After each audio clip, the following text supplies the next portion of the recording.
Nou, we zijn nu op de openbare basisschool De Opslag. Dat is een van die 10 scholen die meedoet. Wat we hier nu net gezien hebben is dat kinderen druk bezig zijn om zichzelf als prins of prinses op een zuil te maken. Ze hebben een foto van zichzelf erop geplakt en ze kleden zichzelf fantastisch aan met de meest mooie kleurrijke kleren en allerlei versierselen. En wat heel erg leuk is, dat zijn eigenlijk de huisjes die gemaakt worden, die eigenlijk het decor zijn van ons kinderdorp. Er worden 34 huizen gemaakt, dus hier 4, maar ook op al die andere scholen. En al die huizen vormen tezamen eigenlijk het achtergrond van ons gebeuren. Dat zijn droomhuizen, we kijken naar de toekomst, maar ook koningshuizen, huisjes van Franeker, dus een bekende trapgevel wordt bijvoorbeeld gemaakt, een klokgevel. Maar ook de gewone huizen. En net was er een vraag van, is het niet een beetje schots en scheef? Dat doen we juist, het is zoals het kind het ontworpen heeft, zo komen de huizen te staan.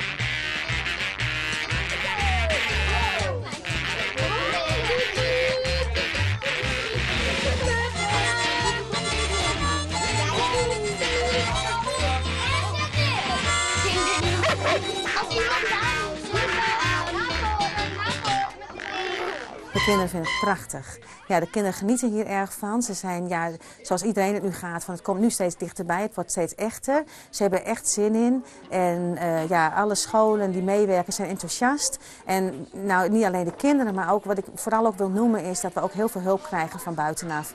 De ouders die staan te zagen of ouders die aan het verven zijn of aan het purren zijn.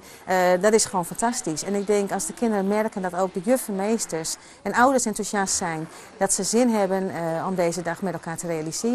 En ik denk dat we gewoon straks na 30 april op een onvergetelijke dag terug kunnen kijken. En ik denk dat de kinderen dit nooit meer gaan vergeten. Dat dit gewoon zo'n mooie dag gaat worden en waar de kinderen zo van gaan genieten. Nou, het is natuurlijk zo bijzonder dat je kunt zeggen, de koningin was in Franeker en ik was erbij.